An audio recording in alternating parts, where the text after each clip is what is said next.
Chapter 23, Political Paralysis in the Gilded Age from 1869 to 1896. The Bloody Shirt Campaign refers to the nomination of General Grant for the presidency in 1868. The Republican Party supported the Reconstruction of the South at the time, and Grant, in the meantime, withheld his stance of just having peace. Grant faced off with Horatio Seymour of the Democratic Party at the time. Later, during the era of goods dealings, Jim Fisk and Jay Gould had begun to devise a plot to significantly increase the price of the gold market during 1869, while Boss Tweed had put into play bribery and fraud in order to win the elections of the New Yorkers, but eventually Tweed was put into prison. Overspeculation of land was the primary cause of the Panic of 1873, in which a greater expanse of land was within the power of Congress, but were unable to back much of their profit due to large investments. During a majority of the politics of the Gilded Age, the political parties in the government had been balanced. A stalwart faction, led by Roscoe Conkling, arose from tensions between the Democrats and Republicans, as well as opposition to them from the half-breeds, led by James G. Blaine, and their primary conflict was that of who would give the jobs to the people that voted in their favor. The Republicans in this case passed a resolution that reminded Grant of the two-term tradition, since he had been pondering over whether or not to try and run for a third term. Eventually, due to President Hayes hating his own Republican Party, James A. Garfield was selected as the presidential candidate for the election of 1880, while his vice president was Chester A. Arthur, a former member of the Stalwarts. However, after Garfield was assassinated by Charles J. Gutierrez, this event traumatized politicians into reforming the spoils system. This resulted in the Pendleton Act of 1883, making federal employees' campaign contributions illegal. Then, the billion-dollar Congress allowed for Speaker of the House Thomas B. Reed to take control and intimidate the House to his will. When the McKinley Tariff of 1890 came into being, it raised tariffs once again, bringing more trouble to farmers.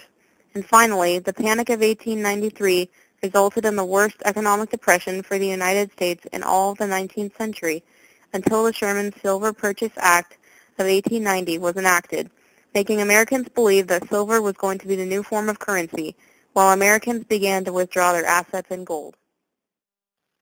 Chapter 24, Industry Comes of Age, from 1865 to 1900.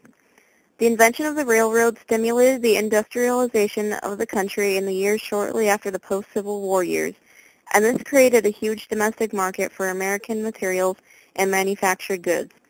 So in order to keep the schedules and avoid any train wrecks, the largest and most popular rail lines declared in 1883 that the continent would be divided into 4 different time zones.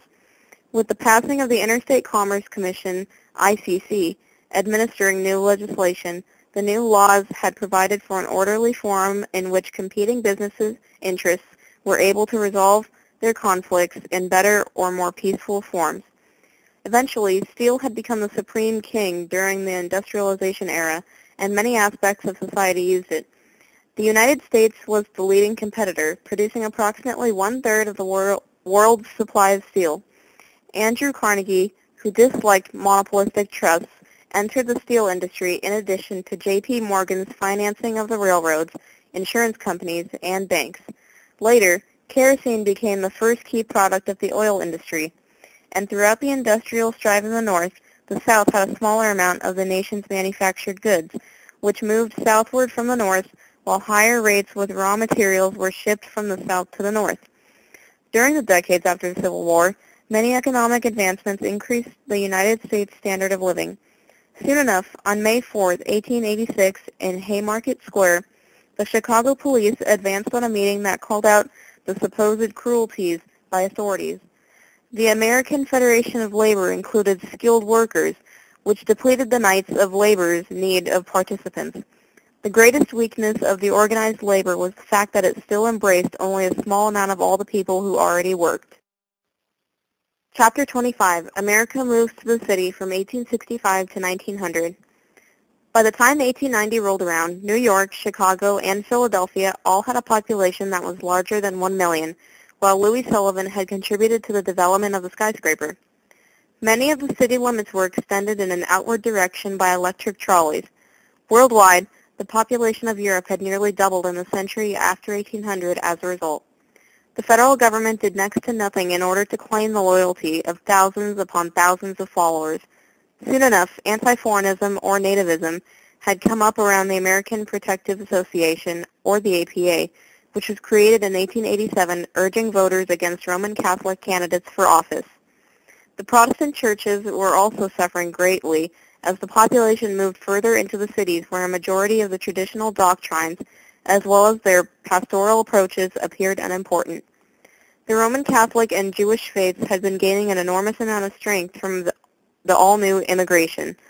However, by the time Charles Darwin published his book On the Origin of Species, which stated that humans had slowly begun to evolve from lower life forms into what we are now, many conservatives had strong beliefs that God and religion was the right way to go, and meanwhile, modernists simply refused to accept the Bible as a whole.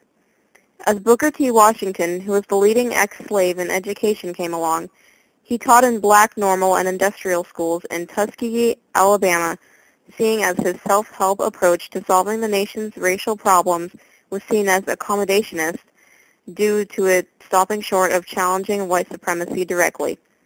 But he did avoid the idea of social equality altogether. Much urban life, inclusive of urban life launched in the era of divorce, the people in the cities were having far fewer children because it would mean having to supply more resources in order to support that many children. Lastly, in the 1890s, the National American Women's Suffrage Association was founded, which unfortunately still excluded black women. Chapter 26, The Great West and the Agricultural Revolution from 1865 to 1896. Cultures on the plains changed drastically as a result of the conquest of the West as white soldiers spread diseases such as cholera, typhoid, and smallpox to the Indians. The whites also put on an enormous amount of pressure on the shrinking bison population by both hunting and grazing their own livestock. The federal government had made an attempt to appease the Plains Indians by signing treaties with the chiefs of multiple tribes at Fort Laramie in 1851, as well as in Fort Atkinson in 1853, thus trademarking the beginning of the reservation system of the West. Not only was the West simply being overcome by the invading whites, but after the Civil War, about 15 million bison had been casually grazing the western plains, so by that time, less than 1,000 were left at that point after slaughtering of the bison for their hides, tongues, or simply for sport. Then, after experiencing a huge population growth from the 1870s and the 1890s, Colorado was seen as a state during 1876, not long after the Pikes Peak gold rush. Then in 1890, the superintendent of the census at the time proclaimed that the frontier line was not evident any longer, and all the unsettled areas were then split up by numerous isolated bodies of the settlement. Also, the farmers started to concentrate more on growing single cash crops like wheat or corn as opposed to just farming in general for more than their own family.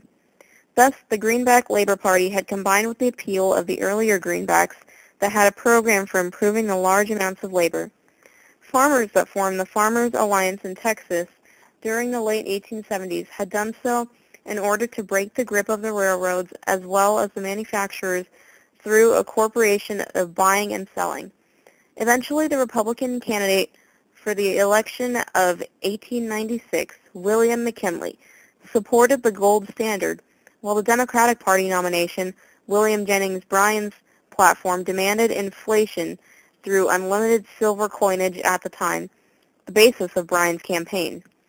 And finally, the Gold Standard Act of 1900 provided that paper currency be redeemed for a fair payment in gold. Chapter 27, The Path of Empire from 1890 to 1899.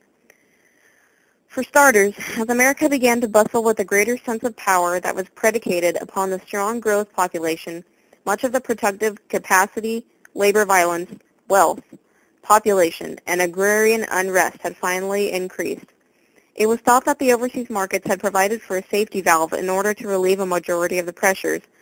Next, the Monroe Doctrine was put into effect after Richard Olney declared that if attempted to dominate Venezuela during the quarrel and gain more territory, it would be in violation of this doctrine.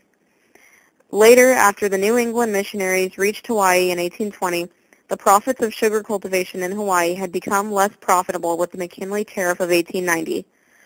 American planters felt that the very best way to overcome the tariff would be to annex Hawaii. President Grover Cleveland quickly extracted it, however. Then, the sugar production of Cuba had become less profitable by the time America passed the tariff of 1894, and Cubans started to revolt against their Spanish captors in 1895, just after the Spanish started to place Cubans in brand new re-concentration camps. Soon enough, Congress needed to pass a large investment as well as an annual trade stake in Cuba. Also, American diplomats had already gained Madrid's agreement to Washington, two basic demands which included an end to the reconstruction camps and the armistice with Cuban rebels. Even though President McKinley did not want to have a war with Spain, the American people did. And lastly, in 1898, Spanish and American negotiators met in Paris to partake in heated discussions, and the Americans secured Guam as well as Puerto Rico, even though the Philippines presented President McKinley with a new issue. He did not feel that he would need to be able to give the island back to Spanish misrule, so America would turn its back on the responsibilities that it left in the Philippines. Despite the fact that the Spanish-American War only lasted about 113 days, much of the American prestige as a world power increased. In the end, one of the biggest results as the war concluded was the bonding between the North and the South.